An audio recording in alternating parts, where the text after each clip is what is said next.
warahmatullahi wabarakatuh. Salam pelopor moderasi beragama. Berbicara soal moderasi beragama, ini akan menjadi sangat topik yang selalu hangat.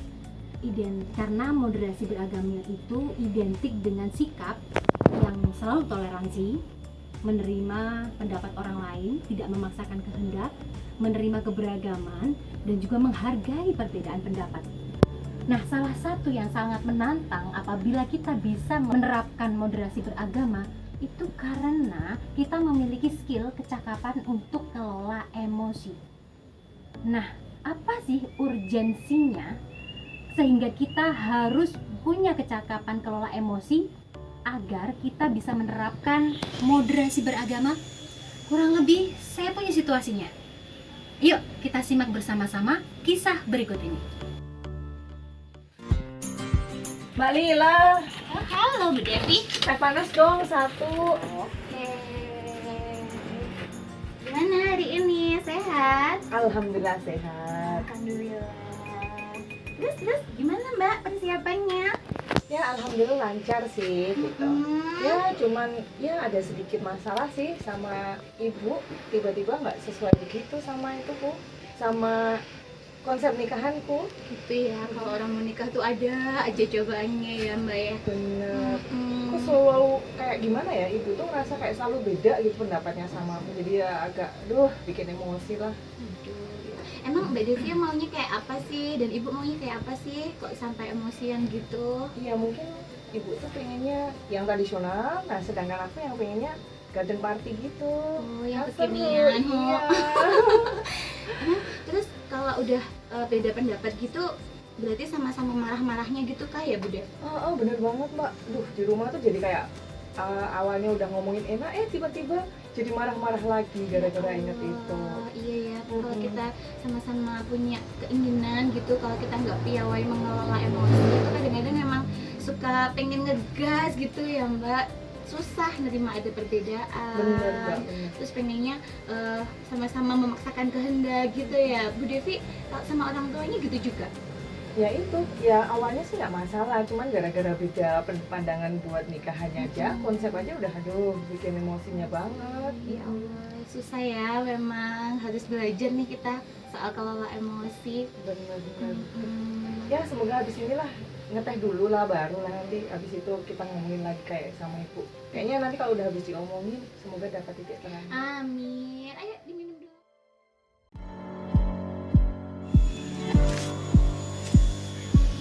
Fix.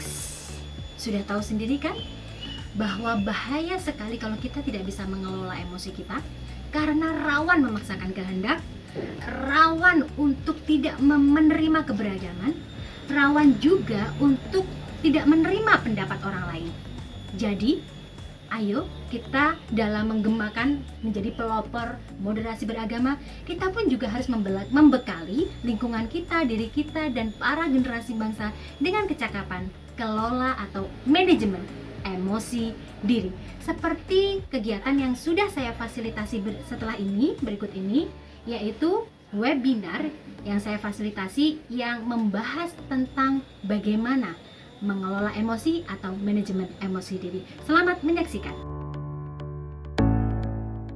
Jadi sudah disampaikan apa sih itu emosi, cuman pada saat ini saya hanya sifat emosi itu bagaimana sih. Nah, emosi itu sebenarnya wajar ya Mbak Desi, wajar sekali.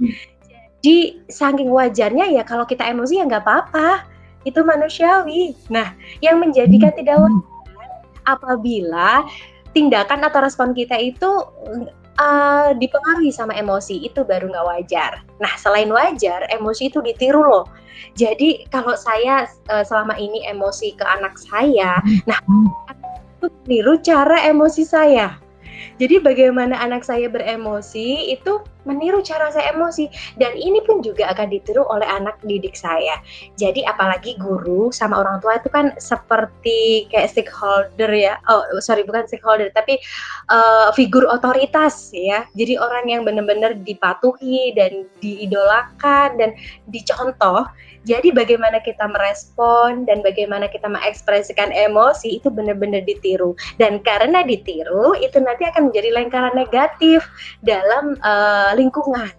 Jadi bisa jadi loh nanti murid-murid kita akan berespon yang sama seperti gurunya saat emosi gitu. Jadi hati-hati sekali. Nah, bisa langsung ke slide selanjutnya. Nah, karena emosi itu wajar dan dia bisa ditiru dan memicu lingkaran negatif, sekarang saya pengen ngajak Bapak Ibu semua yang hadir di ruang YouTube kali ini, Mbak Desi dan Mbak Devi, dan Mbak Anggi. Nah, ini ada beberapa ragam emosi nih yang sering banget kita rasakan. Saya deh. saya. Sama. Aku temenin Mbak. Oh, boleh. Jadi kita sama-sama itu ya, yang merasakan emosi dominan ini. Yang pertama adalah rasa marah. Kebanyakan orang berasa marah. Ada juga merasa bersalah. Contoh, saya merasa bersalah banget saat tidak bisa membersamai anak-anak saya PJJ. Sehingga ketika saya merasa bersalah yang tidak saya kelola, akhirnya respon saya udah nggak bener nih sama anak. Nah, kadang juga saya nggak enakan kepada murid gitu. Nggak enakan karena belum memberikan tugas yang kontekstual, tugas yang sesuai dengan mereka butuhkan, sesuai dengan dinamika kehidupan mereka, sehingga menjadikan respon ini saya tidak tepat. Ada juga yang namanya khawatir. Nah, ini pasti dimiliki sama orang tua dan beberapa guru. Khawatir kalau ini soal kesehatan, khawatir soal kalau nanti murid nggak paham, khawatir anak saya nanti ketinggalan pelajaran, itu pasti muncul. Dan apabila itu tidak dikelola, maka yang ada respon kita udah nggak benar gitu. Nah, yang terakhir adalah ingin dipuji atau ingin dapat pengakuan. Saya sering banget deh Mbak Desi sama Mbak Anggi pengen dapat pengakuan dari anak saya. Ketika saya kan guru ya, saya guru. Kemudian saya dari anak saya di rumah. Nah, ketika anak saya tidak berprestasi, itu saya emosi loh. Nah, emosi marah, rasa bersalah, gak enakan, khawatir, ingin dipuji, ini itu wajar. Tetapi perlu kita untuk kelola ini semua agar respon kita itu tepat gitu. Nah, slide selanjutnya. Oke. Nah, oleh karenanya perlu banget untuk orang tua atau guru itu perlu lakukan atau ketahui. Nah, yang pertama, ini sensitif terhadap kebutuhan diri, kayak yang disampaikan Mbak Desi tadi. Jadi, kita harus save diri kita dulu, baru penuhi orang lain gitu loh. Jadi, terkadang apa sih yang membuat saya emosi? Jangan-jangan ada kebutuhan diri yang belum terpenuhi nih. Oh, kenapa saya emosi ya? Oh, saya lapar ternyata. Kenapa saya kok berespon sangat sensitif ya? Oh, jangan-jangan saya ngantuk gitu. Kenapa saya kok padahal anak saya atau murid saya tanyanya baik-baik. Kenapa jawabnya kok saya jadi kayak gitu nyolot ya? Oh, jangan-jangan saya capek. Jadi hal-hal yang sifatnya kebutuhan diri fisik itu yang belum terpenuhi itu juga bisa memacu adanya stres dan emosi gitu ya, Mbak Desi ya. Iya. Kita harus peka, harus curi-curi waktu meski sibuk, harus penuhi kebutuhan, manajemen waktu sama energi. Itu sih sensitif terhadap kebutuhan diri yang pertama. Dan yang kedua, kita tuh harus tahu tentukan ekspektasi yang realistis. Kalau Mbak Desi bilang, jangan kita menentukan ekspektasi di situasi yang memang tidak standar, ya nggak Mbak Desi? Jadi harapan kita tuh maunya baik banget, bagus terus, standar terus. Sementara kita nggak tahu nih kalau pandemi ini benar-benar nggak standar gitu. Jadi gimana dong? Harus kelola ekspektasi. Kalau kelola ekspektasi ini harus berhubungan juga, kita lihat dulu nih siswa kita, murid kita, atau anak kita. Secara usia, apakah ketika kita menentukan standar yang seperti ini, apakah berlebihan? Ini sesuai dengan diferensi belajar atau modalitas belajar siswa kita juga. Kita harus perlu pertimbangan itu sebelum kita menentukan ekspektasi. Kenapa? Karena ekspektasi yang tidak realistis jatuhnya apa Mbak Desi? Emosi kan. Ekspektasi kita itu tidak terjadi, ujung-ujungnya apa? Emosi gitu. Nah, penting sekali kalau misalkan orang tua nih, anaknya usia 10 tahun, rentang fokus anak usia 10 tahun hanya 30 menit paling lama. Jadi jangan tuntut anak usia 10 tahun untuk belajar anteng selama 1 jam atau berjam-jam. Nah, itu kalau tidak terjadi emosi, ya nggak Mbak Desi? Itu. Nah, kemudian selain itu adalah tentukan tujuan belajar. Nah, kebanyakan orang tua yang merasa emosi, merasa bahwa kenapa membersamai anak itu sangat berat atau sangat apa ya, intinya sangat membuat kita itu emosi atau tertekan, karena mungkin kekurang tahuannya tentang tujuan belajar. Nah, ini perlu orang tua ketahui untuk mensimpelkan skup tidak meluas gitu ya. Penting sekali orang tua untuk apa ya, mengkomunikasikan kepada gurunya. Kalau saya sering bertanya atau menanyakan, Pak, kegiatan anak saya hari ini apa begitu. Nah, mungkin lebih tepatnya harusnya menanyakan tujuan belajar hari ini tuh apa begitu. Karena kebanyakan orang tua, namanya orang tua ya Mbak, artinya mereka tiba-tiba jadi guru gitu. Sedangkan kesiapan untuk mendidik secara formal itu mungkin kurang dimiliki oleh para orang tua. Nah, sehingga mereka dipaksa untuk menjadi guru, sehingga mereka punya citra diri, saya kayak guru di sekolah nih, harus gini, harus gini, harus gini. Nah, padahal kalau itu tidak tercapai, kebanyakan orang tua itu akan emosi. Maka penting mereka harus tanya, tujuan belajarnya sih apa sih Pak? Misalkan tujuan belajar itu soal kompetensi dasar kan, biasanya itu sangat sederhana. Jadi kalau misalkan cuman tujuan belajarnya anak mampu menceritakan kembali, it's okay, that's the point. Itu hanya tujuan belajarnya. Kalau gitu gimana? Kalau kita sudah tahu tujuan belajarnya, maka penting yang terakhir adalah menyusun materi yang kontekstual dengan tujuan belajar itu, gitu. Nah, para orang tua atau guru mungkin masih ada mindset yang book center gitu ya, terpusat pada buku, sedangkan buku itu luas banget dan buku itu digunakan pada saat tidak pandemi. Iya. Jadi yang ada adalah ya emosi ini gimana ngajarinya, banyak banget materi yang harus diketahui anak saya, padahal ada tujuan belajar sebenarnya itu yang paling penting, gitu sih. Nah, yang untuk slide terakhir, bisa ke slide terakhir? Oke. Nah, jadi kalau kita sudah mengetahui itu tadi, sensitif terhadap kebutuhan diri, kemudian kita pola ekspektasi, kemudian kita tahu tujuan belajar, akhirnya kemudian membuat desain pembelajaran yang kontekstual, maka guru sama orang tua ketika mengalami emosi, emosi itu sering terjadi apabila ekspektasi tidak sesuai dengan kenyataan gitu ya, atau harapan kita tidak terjadi, emosi kan. Nah, saya mau berpraktik baik kepada Bapak Ibu semuanya yang hari ini hadir di YouTube hari ini. Nah, kapan? Yang pertama itu tenangkan diri. Kalau ngomong soal tenangkan diri ya Mbak Desi, kayaknya ini adalah sama ya. Sebenarnya tenang dulu, kita sering kayak gitu ya. Tapi seolah-olah skill yang sebenarnya sering didengar tapi jarang banget untuk dipraktekkan, ya nggak sih Mbak Desi? Iya, bahkan kadang saya nggak suka ngomong sama anak saya, sabar, tapi saya sendiri nggak sabar nih. Jadi tenang itu adalah kata ajakan, kata perintah, tapi ini latihan yang jarang kita lakukan. Nah, oleh karenanya menenangkan diri itu adalah sebuah keterampilan yang harus dilatih. Nah, setiap orang punya cara sendiri nih.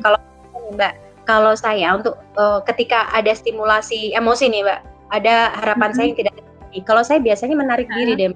Saya tarik diri, saya ambil jeda, tetapi saya komunikasikan pada murid dan juga anak saya.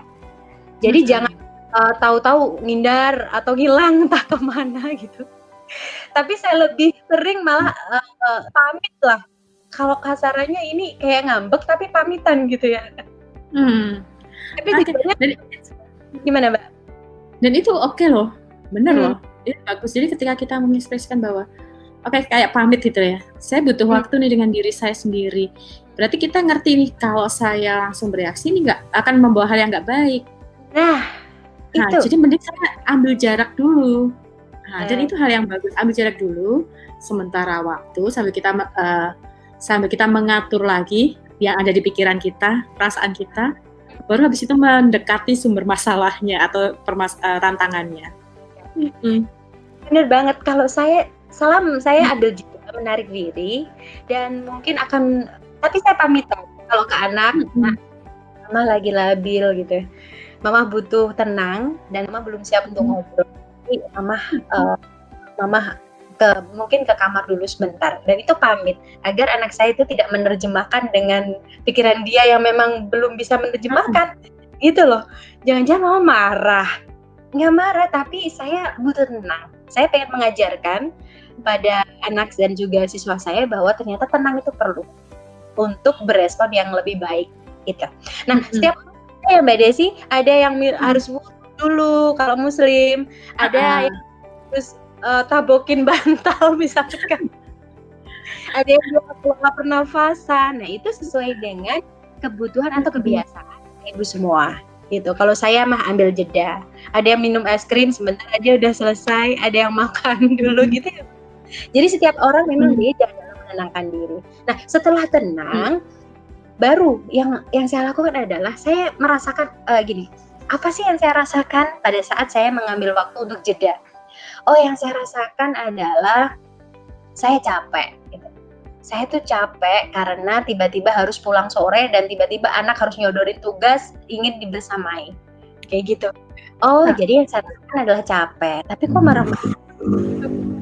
Jadi kenapa saya marah-marah? Oh, saya capek ternyata. Nah, setelah saya tahu apa yang saya rasakan, baru yang kedua, apa yang saya pikirkan? Oh, kemudian aku berpikir gini Mbak Desi, kalau saya nanti saya kemudian saya marah-marah terus, bukankah ini nanti akan menjadi lingkaran negatif? Bukankah nanti akan menangkap pola bahwa ternyata kalau pulang kerja harus marah-marah gitu, bahwa harus samai orang itu kalau emosi luapin aja. Nah, saya nggak mau itu terjadi. Nah, yang terakhir, kalau saya sudah mengetahui apa yang saya rasakan, apa yang saya pikirkan, terakhir adalah oke, apa nih saya lakukan. Nah, itu langsung saya berpikir, oke Ilmi, kamu harus balik ke anak kamu atau begini, respon kepada murid-murid kamu dan respon apa yang tepat. Oke, mungkin kamu harus pamit ke anakmu untuk ambil istirahat sebentar saja, kemudian bilang sama dia akan membersamai beberapa saat setelah kamu istirahat. Nah, itu adalah praktik baik yang mau saya sharingkan sih kepada Bapak Ibu semua. Penting sekali kalau emosi itu dikelola dan ya tahapan-tahapan ini sih Mbak Desi sama Mbak Agi yang selama ini saya praktikkan. Dan kalau boleh testimoni, alhamdulillah. Jadi saya emosi setiap saat, tapi nggak lama-lama.